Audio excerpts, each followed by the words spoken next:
How many of you, adult children that have gone no contact with your parents, told them when you were growing up how much you hated them, how nasty their food was, or because you couldn't go to a party, you got upset and punched a hole in the wall, or you threw something? How many of you no contact children grew up and told your friends how awful your parents are because they won't let you go to a party or they won't let you go to a sleepover? What does that have to do with estrangement? And also, I mean, I'm a mother of 3 adults and nobody ever punched a hole in the wall. So that sounds like something else was going on there within that system. That's not an across the board behavior that we see in our kids. And when that is a thing that comes into play, it speaks to dysfunction within the family. You know, that's something that's a red flag to me, that child is somehow not being listened to, and a level of frustration that's happening, or maybe modeled behavior in terms of what they saw and how people dealt with their rage and anger and things like that. Something's going on in that. I see that when a child is being baited to a point where they lose their shit. That's not something you see across the board. Let's address the rest of it though. First of all, for myself growing up, I never confided in my friends. And the most that I ever did was when I went to boarding school when I was 12 years old and I started to feel safe. And I was experiencing the first period of time in my life where nobody was harming me, emotionally in particular. And so I started to say little things like, my mother is mean, because I was trying to find a way to tell what was going on in my house. And people inevitably, oh, your mother wants what's best for you and things like that. They would align with her. And so it never went further than that. That's how I would try to tell as a child who was being abused, who also didn't have language around that to be able to express myself better than that, to maybe get the kind of attention and intervention that I so desperately needed. I did not tell my friends I hated my mother or anything like that. I was terrified she'd find out. I didn't have that outlet at all, period. End of fucking story. Tell my mother that I hated her food. My mother didn't cook. So, and oh wait, no, she got a microwave. When she got the microwave, she went through the thing when she'd put me on the diet along with her, and I'm like 11, chicken and broccoli, and it was like rubber, you know, she would make me eat what she ate kind of thing. And she did do the soup diet. So if you call that cooking. And no, I didn't complain. I did what I was told because I was fat after all. She said so.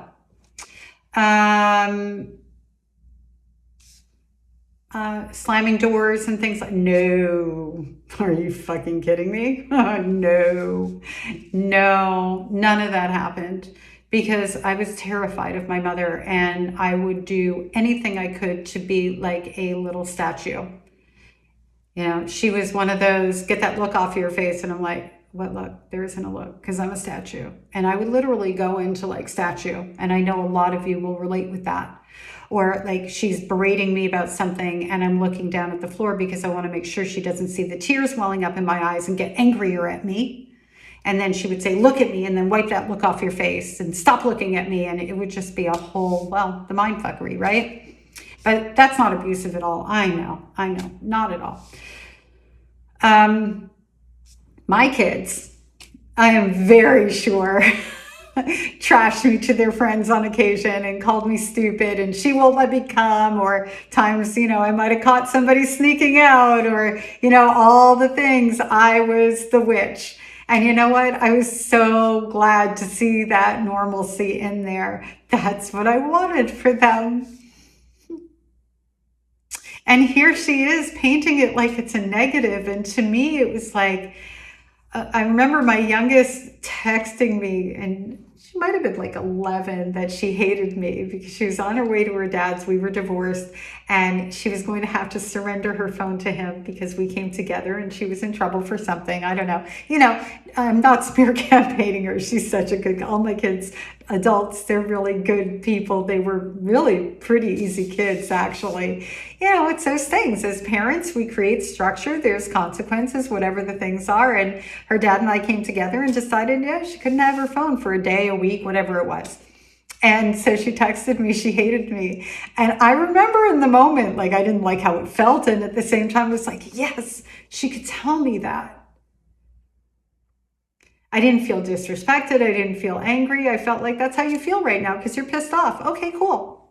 And I messaged back, I love you, and don't forget to give your dad the phone. We laugh at it. Like, that's we laugh about that one.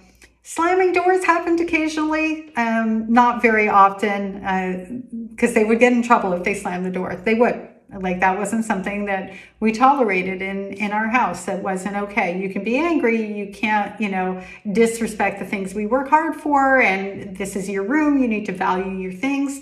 We taught our kids about things like that in what I now know for sure, and what I thought then were very positive ways. And I know it now for sure because we talk about it, and they're glad for those lessons. And they didn't mind not being able to slam the door then. They knew better. It just wasn't a thing you were allowed to do.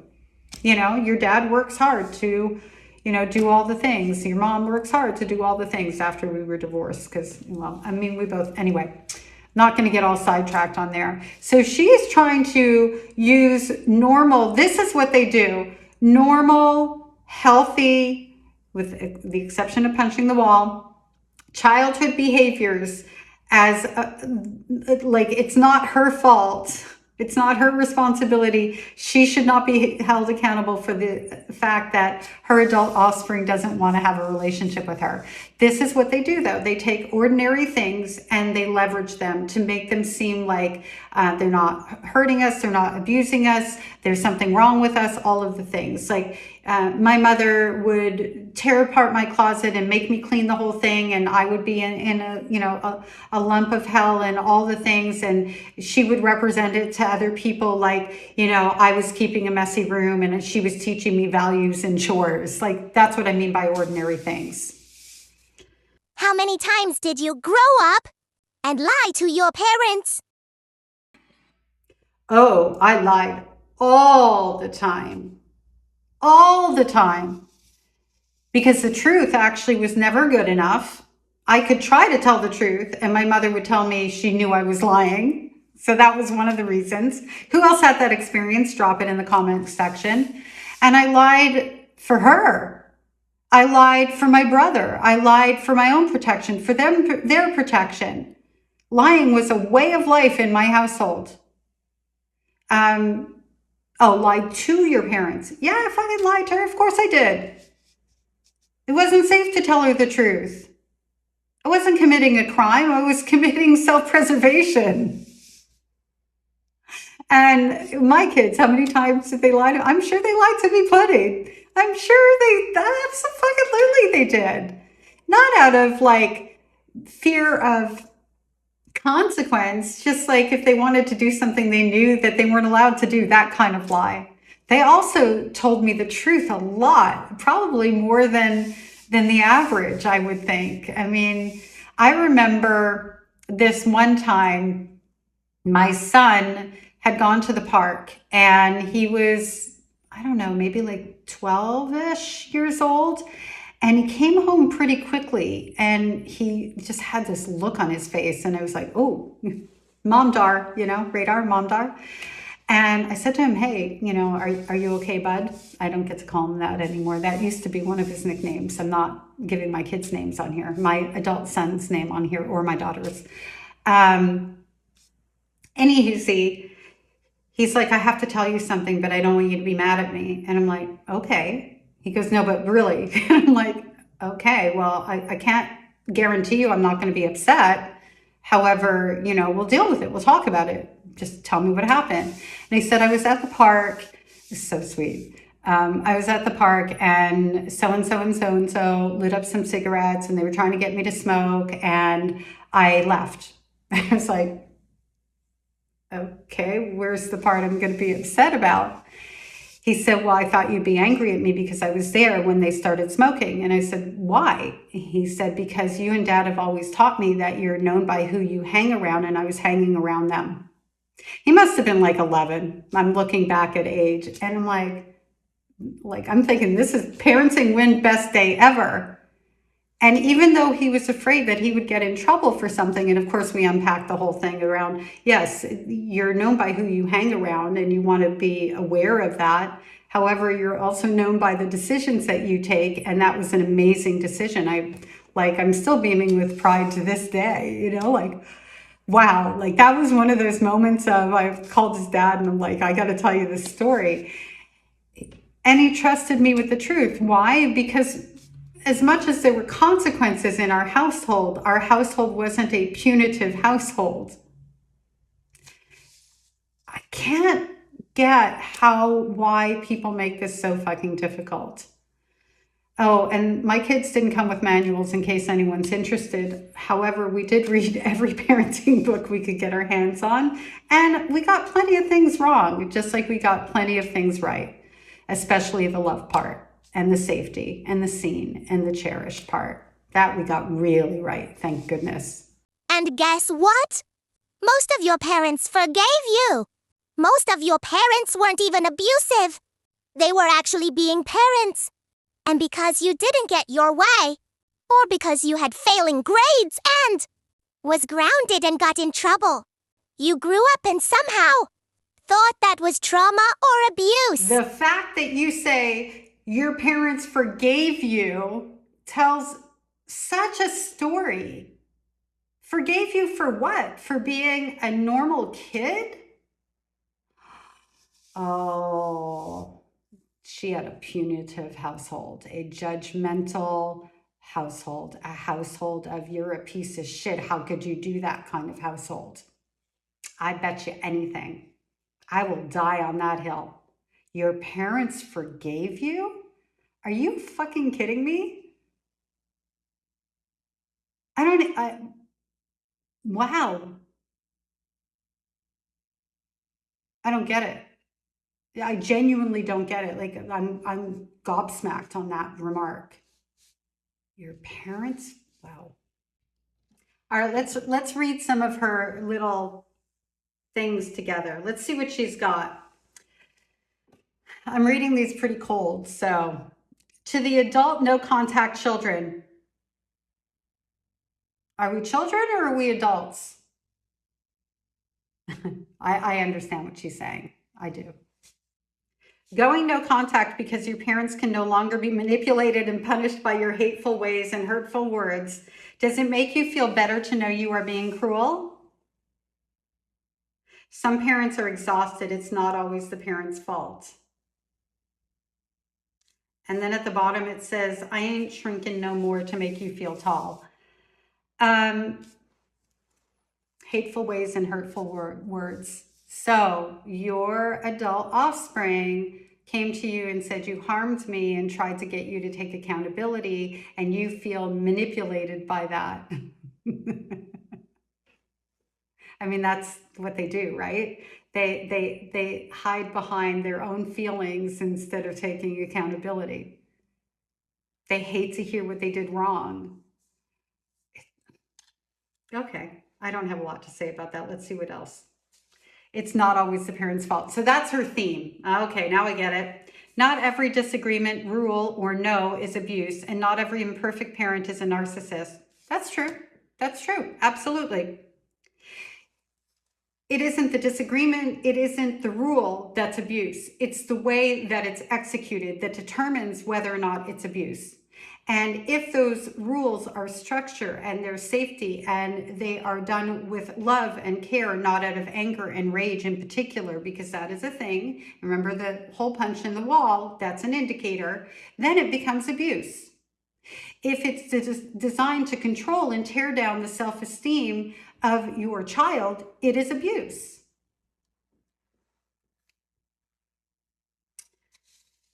And about being an imperfect parent, we're imperfect human beings. It's got nothing to do with it. Those words are used so loosely, they water down the reality of real abuse. the real abuse according to her, which is probably only physical. And she did mention, I think, SA, and if I'm wrong, I'm wrong. I kind of feel like she did, though.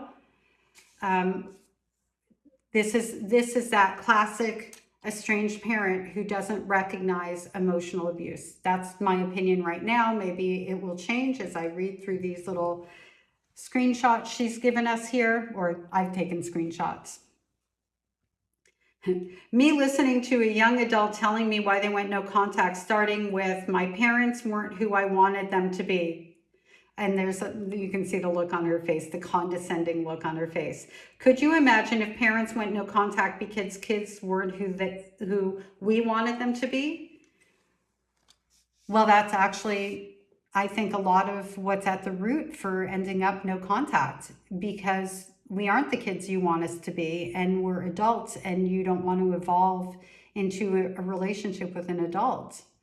And we weren't the kids you wanted us to be, because if we were, I think you would have treated us better. I think we were the kids you didn't anticipate in terms of, kids take work and investment and emotional responsibility, right? And I think a lot of parents, particularly narcissistic ones, had children as something to love them, to care for them, to be their, accessory kind of thing. And when we weren't that, when we developed personalities that you didn't like, well, you treated us accordingly. When we were inconvenient, you treated us accordingly. I think she's really telling on herself in that comment. Okay, last one. And this one I'm featuring because it's a theme that I'm seeing now in their new language, the estranged parents. And well, I'll read you the comment and we'll talk about it a little bit. Some of you no contact folks have mistaken emotional discomfort as trauma. Why has forgiveness become entitlement instead of understanding? It's not always the parent's fault. So this is what they're doing now. They're calling trauma, really what they're saying is they're calling emotional abuse, they're just not using those words, and I think it's on purpose, with emotional discomfort. That's their new theme. So watch it unfold, watch the patterns, and it's pretty apparent to me that these estranged parents who create content will look at the content of another one and go, yeah, that's what's happening to me, and then they blast it like it's fact. And I find it, ridiculous and harmful at the same time. There's estranged parents out there who are trying to feel better and looking in the wrong direction instead of going into therapy. And for some of them, if their estranged adult offspring comes back during the time where they're finding comfort in this messaging, they're going to blow their opportunity to repair that relationship, because they're going to be using this type of language that's not based in even any sort of fact, psychology, research, any of the things. To my knowledge, no research around emotional discomfort being the thing that causes estrangement. And I say to my knowledge because I didn't look into it. I have never seen it. And so let's be honest about it. I'm not going to say it doesn't exist if I'm not 100% sure. But the parents who are going to be using this type of language when, you're just being a little uncomfortable, you didn't have a trauma hood, or I didn't create trauma, or I didn't do, discomfort isn't trauma, and minimizing and invalidating and all of that, well, they might blow their one and only chance or their final chance. And that's why I also feature these estranged parents, because I believe with my whole heart and every fiber of my being that they are causing further damage to relationships that would otherwise have an opportunity to be repaired. I would like to be wrong. I don't think I am. And if you're an estranged parent out there, and I say it all the time, follow people who are where you want to be and go to therapy.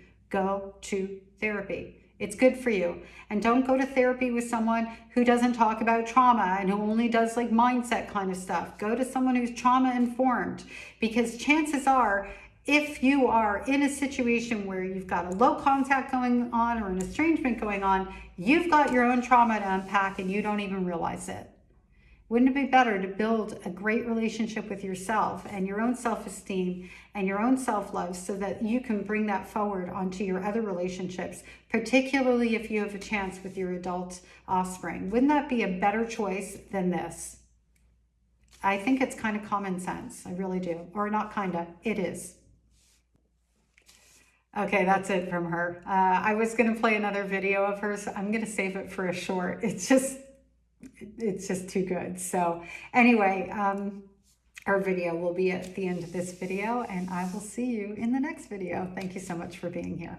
How many of you, adult children that have gone no contact with your parents, told them when you were growing up how much you hated them, how nasty their food was, or because you couldn't go to a party, you got upset and punched a hole in the wall, or you threw something? How many of you no contact children grew up and told your friends how awful your parents are because they won't let you go to a party or they won't let you go to a sleepover? How many times did you grow up and lie to your parents? And guess what? Most of your parents forgave you. Most of your parents weren't even abusive. They were actually being parents. And because you didn't get your way, or because you had failing grades and was grounded and got in trouble, you grew up and somehow thought that was trauma or abuse.